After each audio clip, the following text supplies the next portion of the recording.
15 मई 1999 भारतीय सेना करगिल में घुसे पाकिस्तानी सैनिकों को खदेड़ने के लिए ऑपरेशन विजय लॉन्च करती है। लेकिन ऊपर पहाड़ी पर मौजूद पाकिस्तानी सैनिकों के लिए नीचे से आ रहे भारतीय सैनिक आसान टारगेट थे और जैसे ही भारतीय सैनिक पहाड़ी पर चढ़ना स्टार्ट करते, ऊपर से पाकिस्तानी सैनिक अंधाधुंध फायरिंग कर देते, जिस कारण दिन ब दिन हमारे कई सारे सैनिक शहीद हो रहे थे। अब ये सब देखकर 26 मई 1999 को इंडियन एयरफोर्स को युद्ध में उतारा जाता है।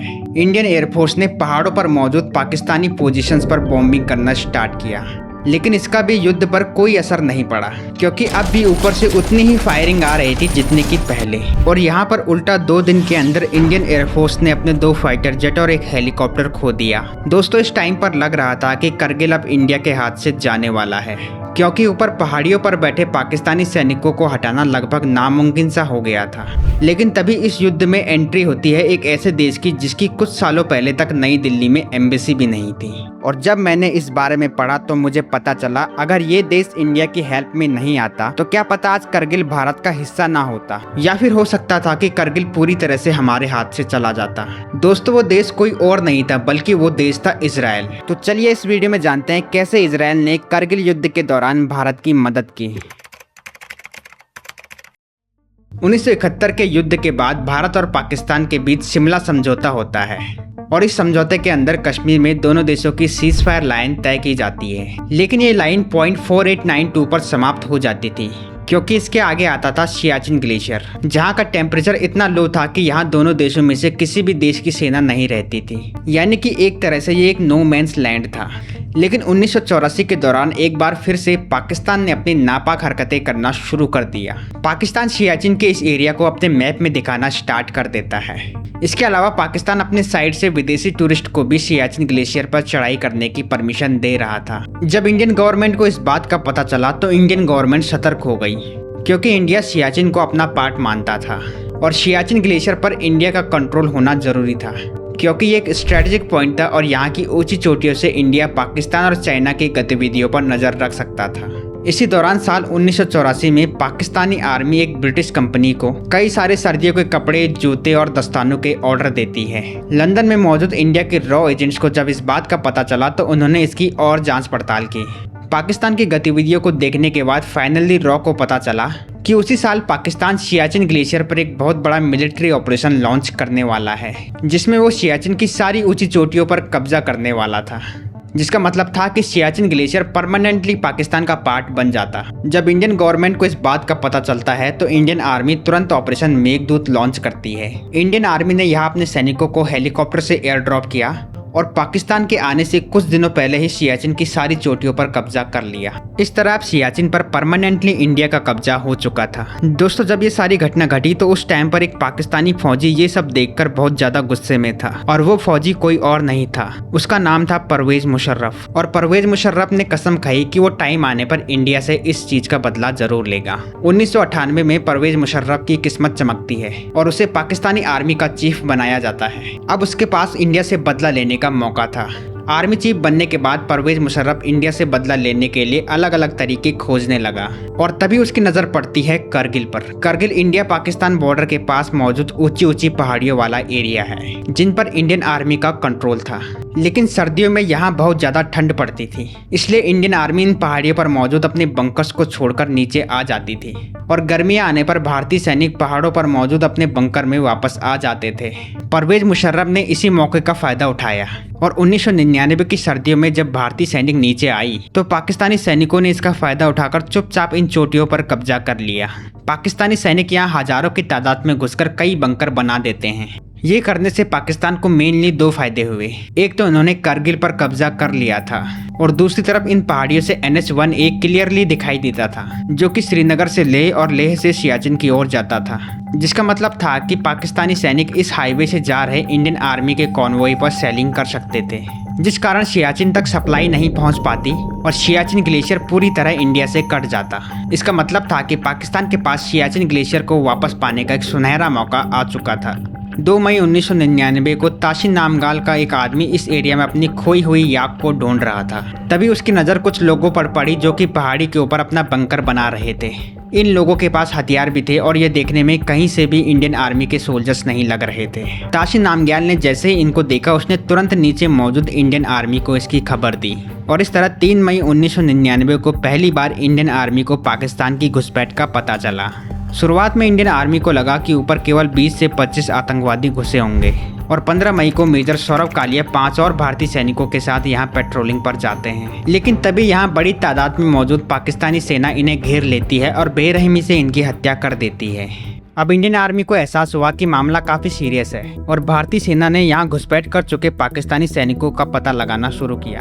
भारतीय सेना को पता चला कि पाकिस्तान ने मुस्को वैली, द्रास सेक्टर, ताक्सा सेक्टर और बाल्टिक सेक्टर पर कब्जा कर लिया है और यहाँ ऊपर हजारों की तादाद में पाकिस्तानी सैनिक मौजूद हैं। 15 मई 1999 को फाइनली इंडियन आर्मी पाकिस्तानी सैनिकों को खदेड़ने के लिए ऑपरेशन विजय लॉन्च करती है। भारतीय सैनिक अलग अलग सेक्टर से पहाड़ियों पर चढ़ना स्टार्ट करते हैं, लेकिन पहाड़ी के टॉप पर मौजूद पाकिस्तानी सैनिकों के पास क्लियर एडवांटेज था। उन्हें नीचे से आ रहे भारतीय सैनिक क्लियरली दिखाई दे रहे थे। इसका नतीजा ये हुआ कि दिन ब दिन भारतीय सैनिकों की कैजुअलिटीज बढ़ती जा रही थी।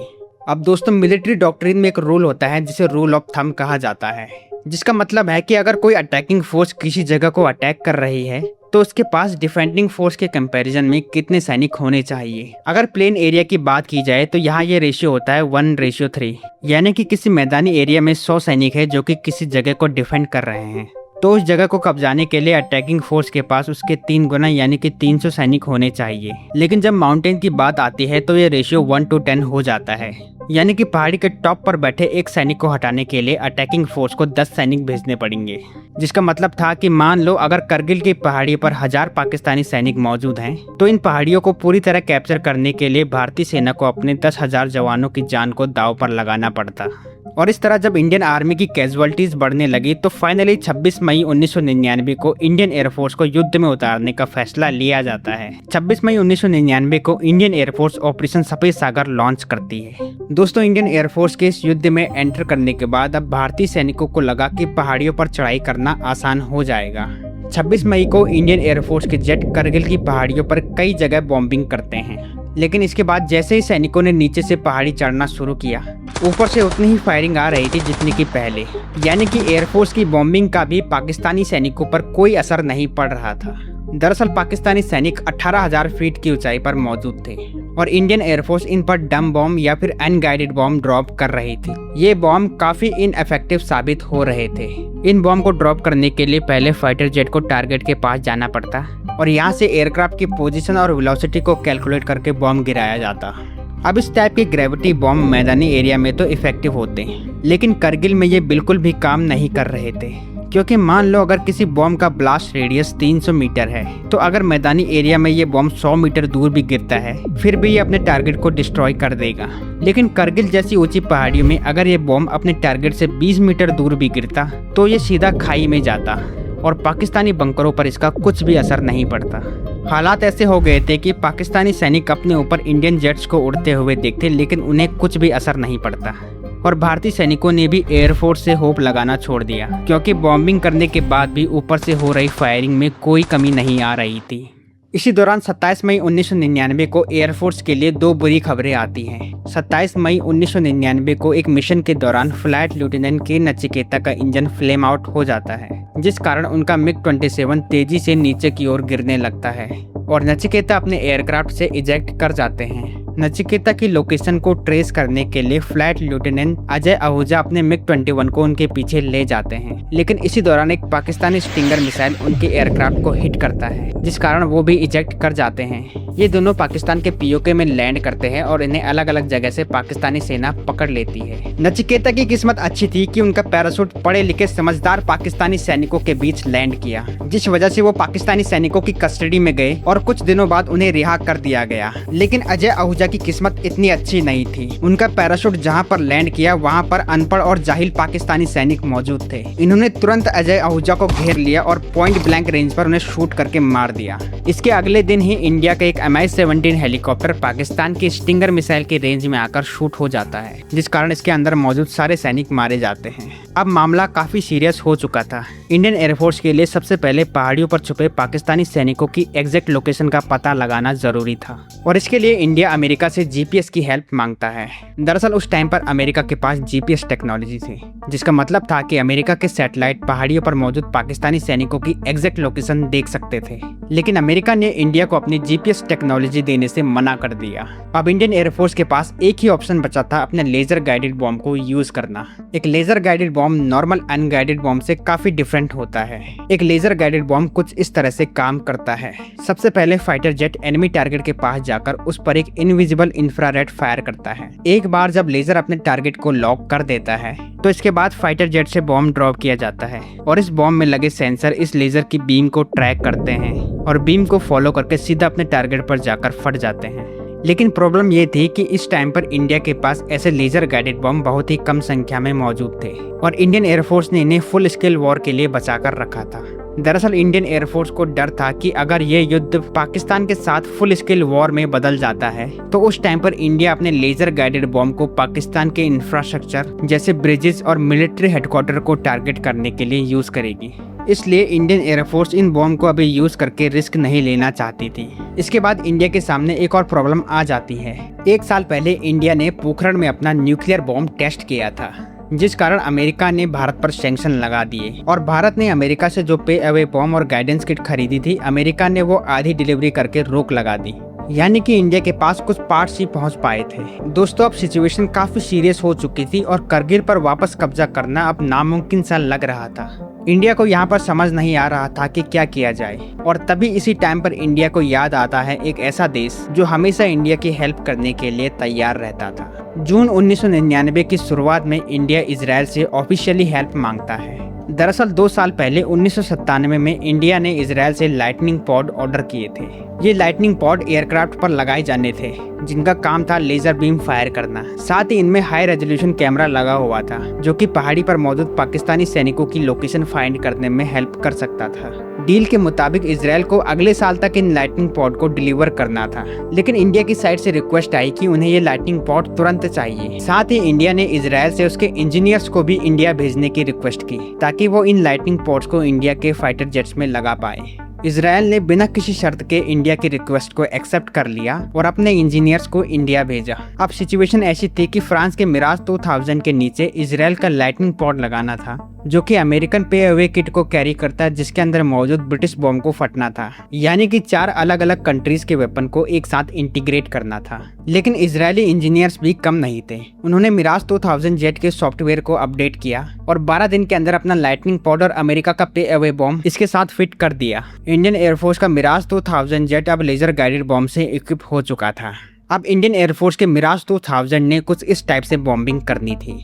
सबसे पहले ये जेट दुश्मन के बंकर के पास जाता। इसके बाद इस एयरक्राफ्ट के नीचे लगे लाइटनिंग पॉड से एक invisible infrared laser beam fire होती, जो कि सीधा इस बंकर पर लॉक करता। और एक बार जब ये लेजर अपने टारगेट को लॉक कर देता तो उसके बाद इस एयरक्राफ्ट से बॉम्ब गिराया जाता और इस बॉम्ब में लगा सेंसर लेजर को ट्रैक करके उसके पाथ को फॉलो करता, जिसके बाद ये सीधा अपने टारगेट पर जाकर फट जाता। दोस्तों, इससे पहले 16 जून को इंडियन एयरफोर्स को एक बड़ी कामयाबी मिल चुकी थी।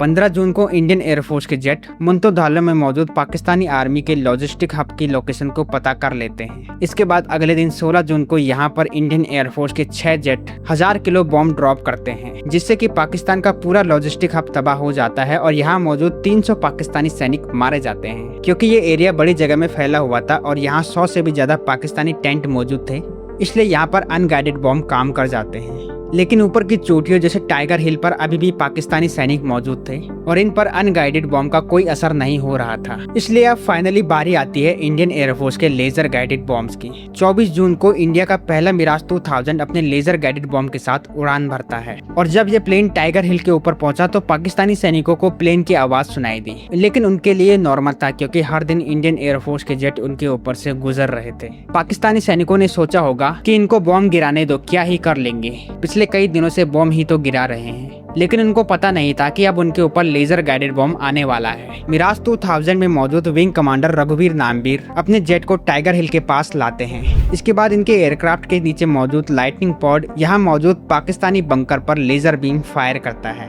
जैसे ही ये लेजर अपना टारगेट को लॉक करता है, एयरक्राफ्ट से बॉम्ब गिराया जाता है। इस बॉम्ब में लगे सेंसर सीधा लेजर के पाथ को फॉलो करके बंकर पर जाकर फटता है, जिससे कि इसके अंदर मौजूद सारे पाकिस्तानी सैनिक मारे जाते हैं। अब पहाड़ी के टॉप पर मौजूद पाकिस्तानी सैनिकों को एहसास हो चुका था कि उनकी मौत उनके करीब आ चुकी है। इस युद्ध के दौरान इंडिया ने total 9 laser guided bomb drop किए, जिनमें से 5 अकेले टाइगर हिल पर गिराए गए, जिससे कि इस हिल पर मौजूद सारे पाकिस्तानी बंकर तबाह हो गए। जब पाकिस्तानी सैनिकों को अपनी मौत नजर आने लगी तो उन्होंने डर के मारे यहाँ से पीछे हटना शुरू कर दिया। 26 जुलाई को इंडिया अपने सारे पीक वापस कैप्चर कर लेता है और इस तरह इंडिया का ये ऑपरेशन विजय समाप्त होता है। दोस्तों, इस वीडियो के माध्यम से मैं ये बिल्कुल नहीं कहना चाहता कि अगर इजराइल इंडिया की हेल्प में नहीं आता तो हम करगिल नहीं जीत पाते। हमारे ब्रेव सोल्जर जरूर करगिल पर कब्जा करते, लेकिन जो हमारे 527 सैनिक शहीद हुए, क्या पता उसकी जगह हमारे 5000 सैनिकों को शहादत देनी पड़ती। इजराइल ने भारत की हेल्प तब की जब उसका सबसे बड़ा एलाई अमेरिका उस पर भारत की हेल्प ना करने का प्रेशर डाल रहा था।